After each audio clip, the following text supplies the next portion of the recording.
या आईंची साथ आहे। 1 महिन्यापासून त्यांच्या छातीत दुखायचं, त्यांच्या हातापायाला मुंग्यासारखं यायचं आणि त्यांच्या डोक्यामध्ये गिनगणी यायची, तसं त्यांचं अंग संपूर्ण जड पडायचं।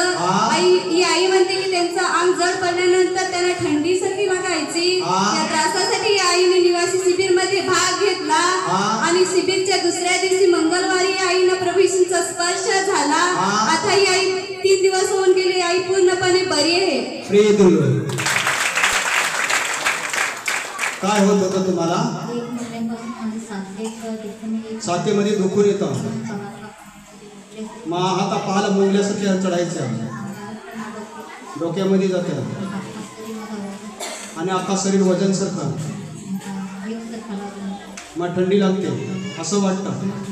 1 महिन्यापासून हा त्रास होता, मग तुम्ही प्रार्थना करता त्याच्याने काही वाटत नव्हतं, बरा झाला का परत होतं। शिबिरमध्ये भाग घेतला आणि शिबिरमध्ये भाग घेतल्यावर असं आता बरं वाटतं, आता दुखत नाही, थंडी लागत नाही आणि डोक्यामध्ये आणि पाहायला मुंग्या काहीच नाही। कोणा बरं केलं? येशूने जोरात